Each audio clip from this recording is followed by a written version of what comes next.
In the spirit of Halloween, paranormal or not, what is the scariest, creepiest or most unsettling experience of your life? 15 years old. I had just got home from work, so I went to my bedroom to change out of my work clothes and get ready for bed. I'm in the middle of undressing when I look to my bedroom window to catch my reflection. And I see a man's face. I dropped to the floor and turned off the lights, scrambling to get dressed, still watching the window. The face is gone, but I'm still watching. Then, a fucking camera. No face, just a camera pointed at me sitting on the floor. I bolt from my room and tell my mom and brother. My brother went outside, and our ladder from the backyard was lying there. But nobody around. Couldn't sleep for a year after that, just stared at that window. Haven't thought about that in years.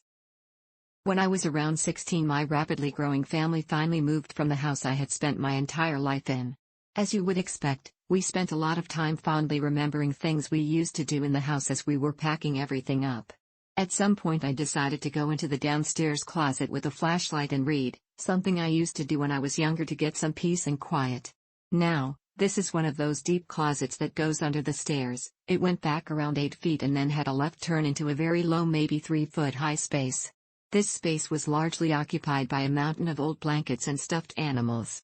Of course, this is the most fluffy spot to sit and read. About an hour and I shift a little to get comfortable and I hear a low, slow, warped, hoarse voice say, "You always make me happy." I flipped my shit, hit my head on the low ceiling, and practically broke the door down getting out. After hyperventilating and explaining to my family why there was no color left on my face, I went back to see what it was. It was my stuffed little bear from when I was 3 or 4 years old that I happened to lean on just right to press his belly. When I pressed his stomach again though, nothing. This poor bear I hadn't played with since I was a toddler used the last of its power, used its dying breath to tell me I made it happy. You make me happy too, little bear. When you're not making me piss myself. When I was a teen I worked at a cable access studio and made mini movies. My neighbors gave me their father's old video camera. They told me he never used it but it didn't seem to work anymore and had a tape jammed in it. I fixed it up and on the tape was hours of him driving around at night and filming people through their windows.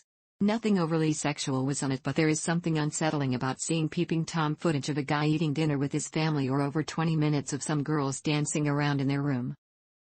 I was watching scary movies and I got hungry, so I decided to go out for a late-night Taco Bell run.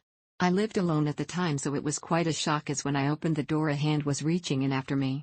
I slammed the door on the offending arm and ran and grabbed a butcher knife. After closing all the blinds and sitting in the dark for an hour, I worked up the nerve to look outside. I was shocked to find a bunch of Chinese food menus for a new restaurant scattered all over the ground. My brother and I were probably about 7 and 5, respectively. We used to wake up every weekend and play computer games before my parents woke up. One day, we turned on the computer, and got an eerie message that was directed to us. It said, "Hello Kid A and Kid B, this is your computer talking and I am alive. Do not run and tell your parents, they cannot help you now."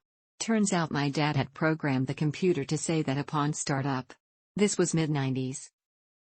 When I was about 7 to 8 years old, my family rented a house close to the beach for a week. The drive wasn't very long, but as an 8-year-old by the time we got there I really had to feed the porcelain stallion a brown bone. We pull into the driveway and are met by a middle-aged woman who owned the house and showed us the place and told us about the town and what to do, etc. My first instinct is to find the bathroom, so I ask and she tells me it's the second door on the right after the kitchen. Go inside and open the bathroom door to an older guy just standing there looking at me.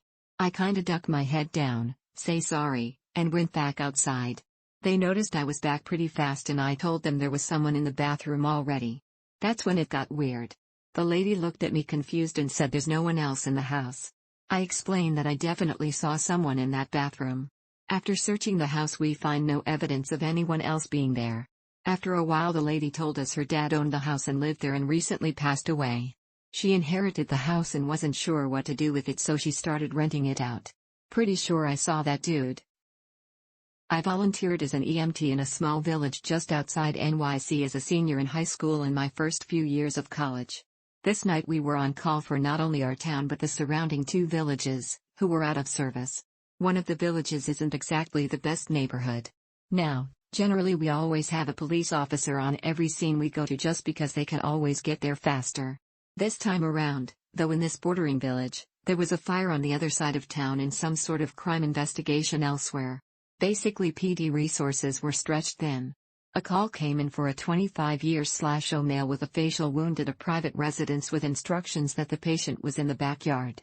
We were dispatched and told that there was no PD available and no advanced life support, ALS, available.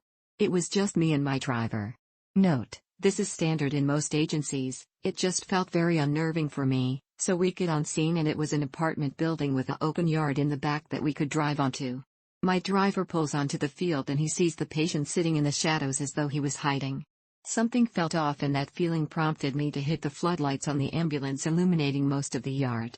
The moment the lights came on we saw 5 to 7 men with tire irons and baseball bats standing in what was once pitch blackness. My driver hit it in reverse and we got the hell out of there. I got on the radio and called for immediate assistance.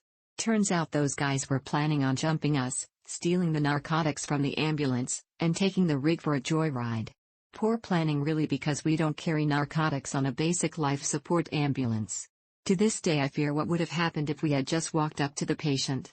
Dr. Volunteered as an EMT, almost got jumped on a call one night. Not to me, but to my sister. Her husband and her had just had their first child a few months prior.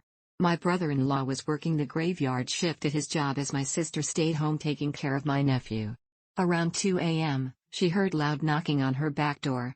She went to go check it out and saw a lady banging on the door asking for my sister to let her in. The lady told my sister that her husband had just beat her down the street and was looking for her. My sister was hesitant to let her in since she had a newborn in the house and didn't want to interfere. She told the lady that the best she could do was call the police for her. The lady told my sister to not call the police and to let her in. This is where my sister got suspicious. She went to get her phone and called 911. When she went back to the door, the lady was gone. The police arrived a few minutes later and they told my sister that the same situation happened a few streets down. Apparently the couple would do this act to get into people's homes. I'm sure this is very common, but having it almost happen to my sister and my nephew just creeps me out. Some real Clockwork Orange shit. Cop here.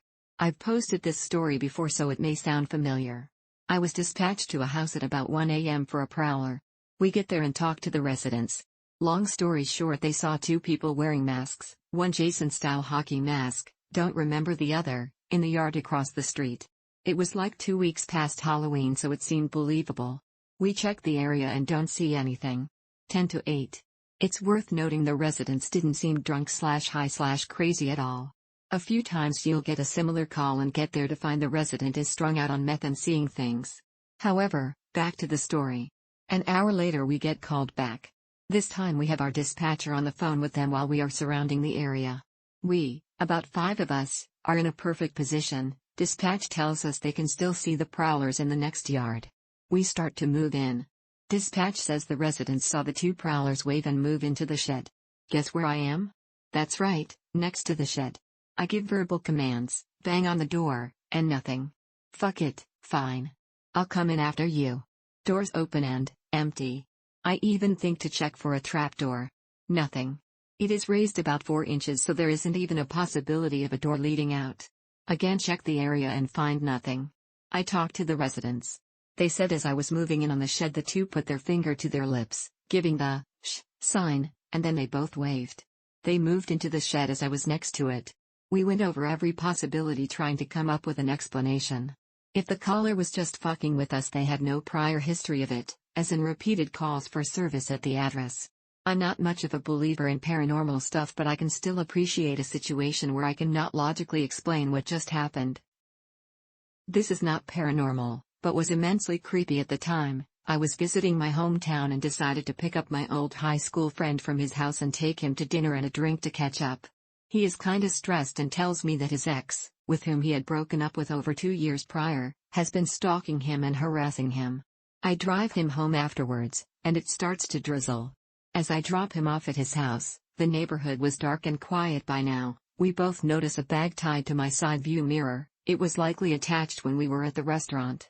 We open it to see a poorly taken photo of a tree taken at night with flash. There was a brief letter, obviously written from his ex, that said, "I buried our first love letter under this tree years ago. This tree is growing from our love." I made sure my friend got into his house all right and got the heck out of there.